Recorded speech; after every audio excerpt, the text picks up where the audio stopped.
Know that character is different from action.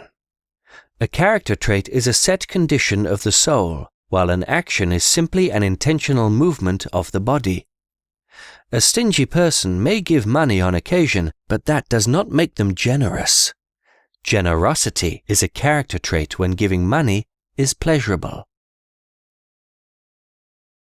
Just as the body has distinct organs and parts, the soul has distinct attributes: the rational, predatory, and bestial attributes.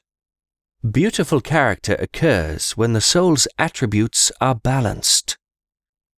The rational attribute is the ability to reason, for example, distinguishing truth from falsehood. When deficient, it leads to stupidity, and when excessive, to swindling and fraud. The predatory attribute is the quality of anger. When deficient, it leads to cowardice, and when excessive, to recklessness. The bestial attribute is that of appetite and desire.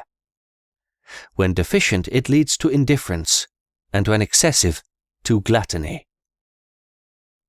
When the attributes are balanced, the rational leads to wisdom, the predatory to courage, and the bestial to restraint.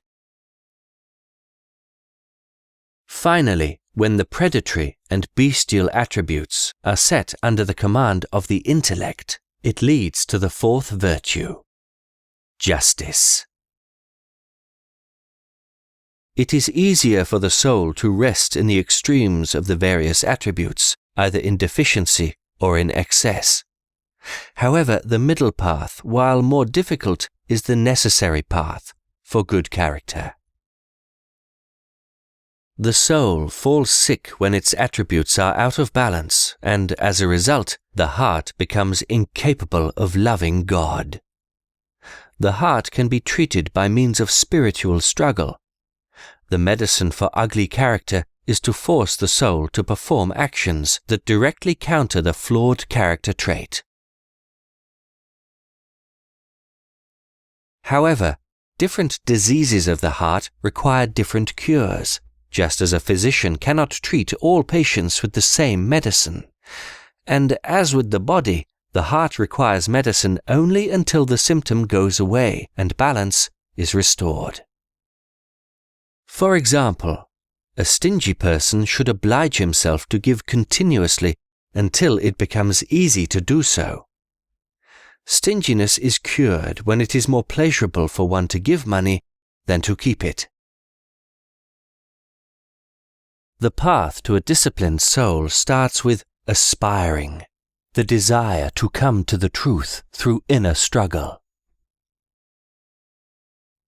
One must struggle to keep the soul under the command of the intellect. The only way to discipline the soul is by denying destructive pleasures through renouncing one's desires.